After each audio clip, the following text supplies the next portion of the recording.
بسم اللہ الرحمن الرحیم۔ السلام علیکم ورحمۃ اللہ وبرکاتہ۔ اللہ تعالیٰ کی رحمتیں برکتوں کا نزول ہمیشہ ہم سب پر جاری و ساری رہے۔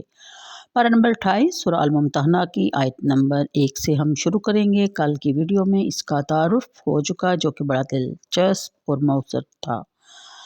پہلی آیت میں بیان فرمایا گیا کہ اے ایمان والو، نہ بناؤ میرے دشمنوں کو اور اپنے دشمنوں کو اپنا جگری دوست، یعنی پہلی آیت میں یاری دوستی سوچ سمجھ کر کرنے کی بلکہ اللہ کے دشمنوں سے نہ کرنے کی تاکید کی گئی۔ اس کی تفسیر میں بیان فرمایا جاتا ہے کہ بنی ہاشم کے خاندان کی ایک باندی سارہ مدینہ طیبہ میں سید عالم صلی اللہ علیہ وسلم کے حضور میں حاضر ہوئی جبکہ حضور فتح مکہ کا سامان فرما رہے تھے۔ حضور نے اسے فرمایا کیا تم مسلمان ہو کر آئی ہے؟ اس نے کہا نہیں۔ فرمایا کیا ہجرت کر کے آئی ہے؟ عرض کیا نہیں۔ فرمایا پھر کیوں آئی ہے؟ اس نے کہا محتاجی سے تنگ ہو کر۔ بنی عبد المطلب نے اس کی امداد کی، کپڑے پہنائے، سامان دیا۔ حاتب ابن ابی بلتع رضی اللہ تعالیٰ عنہ اس سے ملے، اس کو 10 دینار دیے، ایک چادر دی اور ایک خط اہل مکہ کے پاس اس کی معرفت بھیجا جس کا مضمون یہ تھا کہ سید عالم صلی اللہ علیہ وسلم تم پر حملہ کا ارادہ رکھتے ہیں، تم سے اپنے بچاؤ کی جو تدبیر ہو سکے کر لو۔ سارہ یہ خط لے کر روانہ ہوگی۔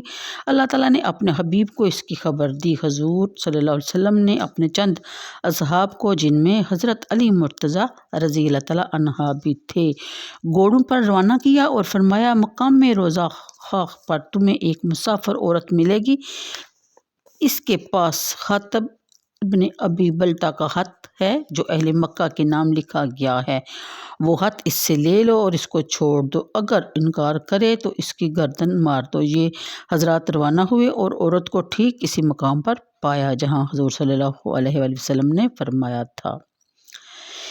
اس سے خط مانگا، وہ انکار کر گئی اور قسم کھا گئی۔ صحابہ نے واپسی کا قصد کیا۔ حضرت علی مرتضیٰ رضی اللہ تعالیٰ عنہ نے بقسم کہا کہ سید عالم صلی اللہ علیہ وسلم کی خبر خلاف واقعہ ہو ہی نہیں سکتی، اور تلوار کھینچ کر عورت سے فرمایا ہاتھ نکال یا گردن رکھ۔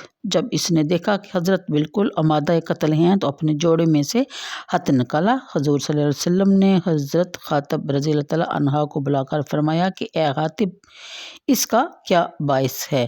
انہوں نے عرض کی یا رسول اللہ صلی اللہ علیہ وسلم، جب سے میں ایمان لے آیا کبھی میں نے کفر نہیں کیا، اور جب سے حضور کی نیاز مندی میں میسر آئی مجھے کبھی حضور کی خیانت نہیں کی، اور جب سے اہل مکہ کو چھوڑا کبھی ان کی محبت دل میں نہیں آئی۔ لیکن واقعہ یہ ہے کہ میں قریش میں رہتا تھا اور ان کی قوم سے نہ تھا، میرے ساتھ اور جو مہاجرین ہیں ان کے مکہ مکرمہ میں رشتہ دار ہیں جو ان کے گھر بار کی نگرانی کرتے ہیں۔ مجھے اپنے گھر والوں کا اندیشہ تھا، اس لیے میں نے یہ چاہا کہ اہل مکہ پر کچھ احسان رکھ دوں تاکہ وہ میرے گھر والوں کو نہ ستائیں، اور میں یہ یقین سے جانتا ہوں کہ اللہ تعالیٰ اہل مکہ پر عذاب نازل فرمانے والا ہے، میرا یہ خط انہیں بچا نہیں سکے گا۔ حضور صلی اللہ علیہ وسلم نے یہ عذر قبول فرما لیا اور ان کی تصدیق کی۔ حضرت عمر رضی اللہ تعالیٰ عنہ نے عرض کیا کہ یا رسول اللہ صلی اللہ علیہ وآلہ وسلم، مجھے اجازت دیجیے کہ اس منافق کی گردن مار دوں۔ حضور نے فرمایا اے عمر رضی اللہ تعالیٰ عنہ، اللہ تعالیٰ خبردار ہے۔ جب ہی اس نے اہل بدر کے حق میں فرمایا کہ جو چاہو کرو میں نے تمہیں بخش دیا۔ یہ سن کر حضرت عمر رضی اللہ تعالیٰ عنہ کے آنسو جاری ہو گئے اور یہ آیت نازل ہوئی۔ اگرچہ یہ آیتیں حضرت حاتب کے متعلق نازل ہوئی لیکن ان میں روئے سخن صرف انہی کی طرف نہیں بلکہ ساری ملت اسلامیہ کو مخاطب بنایا گیا ہے، سب کو نصیحت کی جا رہی ہے اور ایسی غلطی کے ارتکاب سے روکا جا رہا ہے کہ جس سے اسلام اور اہل اسلام کے مفاد کو نقصان پہنچنے کا اندیشہ ہو، خواہ اس کی نیت کچھ بھی ہو۔ اس آیت کے ضمن میں قاضی ابن عربی الاندلسی نے اپنی تفسیر احکام القرآن میں چند فقہی مسائل لکھے ہیں جن کا خلاصہ پیش خدمت ہے۔ نمبر 1، اگر کوئی مسلمان اسلامی حکومت کے سربستہ راز دشمن تک پہنچائے تو یہ اس کا فعل اگرچہ سنگین جرم اور کبیرہ گناہ ہے لیکن وہ اس سے دائرہ اسلام سے خارج نہیں ہو جاتا بشرطے کہ اس کے ایمان میں کوئی تزلزل نہ ہو۔ اگر اس طرح کفر لازم آتا تو حضور صلی اللہ علیہ وسلم حضرت حاتب کو از سر نو مسلمان ہونے کا حکم فرماتے۔ نمبر 2، کیا ایسا مسلمان واجب القتل قتل ہے؟ امام مالک ابن قاسم اور اشخب فرماتے ہیں کہ امام جو اثر اسے مناسب سمجھے دے سکتا ہے۔ عبد المالک کہتے ہیں کہ اگر یہ چیزیں اس کی عادت بن جائیں تو اسے قتل کر دیا جائے گا کیونکہ وہ جاسوس ہے، اور امام مالک جاسوس کے قتل کا فتویٰ دیتے ہیں اور یہی صحیح ہے۔ خاطب رضی اللہ تعالیٰ عنہ سے یہ غلطی صرف ایک بار صادر ہوئی تھی، اس لیے معاف کر دیا گیا۔ نمبر 3، اگر جاسوس کافر ہو تو امام اوزاعی کہتے ہیں کہ ذمی کافر نے جاسوسی کر کے اپنا معاہدہ توڑ دیا اور حربی جاسوس کو قتل کرنا جائز ہے۔ مسلمان اور ذی جاسوس کو سخت سزا دی جائے گی، لیکن اگر بار بار ایسا کریں گے اور مسلمانوں کے خلاف دشمن کی مدد کریں گے تو انہیں قتل کی سزا بھی دی جا سکتی ہے۔ یہاں سے ایک اور مسئلہ بھی ثابت ہوتا ہے کہ جس کی آج کل اشد ضرورت ہے، وہ یہ کہ اگر کسی شخص پر وطن دشمنی کا یا کوئی اور الزام عائد کیا جائے تو ایسے شخص کو اس وقت سزا نہیں دی جائے گی، اس وقت تک سزا نہیں دی جا سکتی جب تک اس کی تحقیق نہ کر لی جائے اور ملزم کو اپنی صفائی کا موقع نہ دیا جائے۔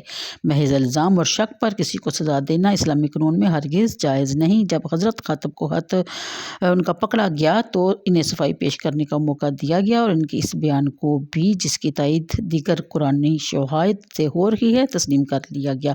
حضرت خاطب جن سے یہ جرم سرزد ہوا تھا، اس کے بارے میں یہ آیت نازل ہوئی تو اس کی ابتدا یا ایھا الذین آمنوا سے کی گئی۔ حضرت خاطب رضی اللہ تعالیٰ عنہ نے جب یہ آیت سنی تو ان کی خوشی کی کوئی حد نہ رہی اور ان کو اس غلطی کی وجہ سے ان کو مسلمان کی فہرست سے خارج نہیں کیا گیا، صرف سرزنش اور عتاب پر اکتفا کیا گیا ہے، اور عتاب اسی کو کیا جاتا ہے جس سے محبت ہو۔ کسی نے کیا خوب کہا ہے کہ یعنی میں اس دوست کو ہی عتاب کرتا ہوں جس سے محبت ہو، جب مجھے یہ شک گزرے کہ وہ مجھ سے اجتناب کر رہا ہے۔ جہاں عتاب نہ ہو وہاں محبت نہیں ہوتی، جب تک عتاب کا سلسلہ باقی ہے محبت بھی باقی ہے۔ اس آیت میں چند فقرے اور چند الفاظ اور بھی توجہ طلب ہیں۔ پھر بیان فرمایا گیا کہ تم تو اظہار محبت کرتے ہو ان سے، حالانہ کہ وہ انکار کرتے ہیں اس دین حق کو جو تمہارے پاس آیا ہے، اور انہوں نے نکالا ہے رسول مکرم کو اور تمہیں بھی مکہ سے، محض اس لیے کہ تم ایمان لائے ہو اللہ پر جو تمہارا پروردگار ہے۔ اگر تم جہاد کرنے نکلے ہو میری راہ میں اور میری رضا جوئی کے لیے تو انہیں دوست مت بناؤ، اور تم بڑی رازداری سے ان کی طرف محبت کا پیغام بھیجتے ہو، حالانہ کہ میں جانتا ہوں جو تم نے چھپا رکھا ہے اور جو تم نے ظاہر کیا ہے، اور جو ایسا کرے تو تم میں سے وہ بھٹک گیا راہ راست سے۔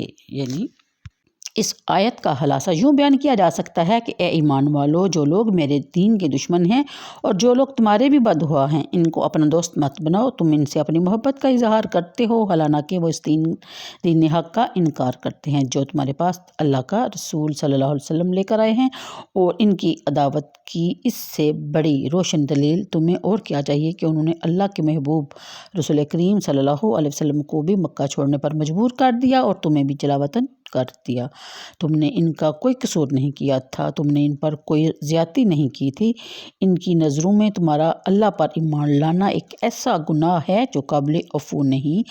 اگر تم اللہ کی راہ میں جہاد کے لیے میدان میں آئے ہو اور اس کی خوشنودی چاہتے ہو تو تمہیں اللہ تعالیٰ یہ حکم دیتا ہے کہ تم انہیں اپنا دوست مت بناؤ۔ تم میں سے بعض لوگ خفیہ طور پر کفار کو اپنی دوستی اور خیر خواہی کا یقین دلاتے ہیں، کیا انہیں اس بات کا یقین نہیں ہے؟ وہ یہ بات بھول جاتی ہیں کہ ان کا معاملہ اللہ تعالیٰ سے ہے اور اللہ تعالیٰ ہر چھپی ہوئی اور ظاہر چیز کو بخوبی جانتا ہے۔ قیامت تک آنے والے مسلمانوں میں سے اگر کسی نے ایسی غلطی کی تو وہ راہ راست سے بھٹک گیا اور اپنی منزل سے بہک گیا۔ تو یہ آیت نمبر 1 کا ترجمہ اور تفسیر تھا۔ تو آج کے لیے اتنا ہی، مجھے دیجیے اجازت، دعاؤں میں یاد رکھا کیجیے، ویڈیو کو لائک اور شیئر لازمی کر دیا کیجیے۔ اللہ حافظ۔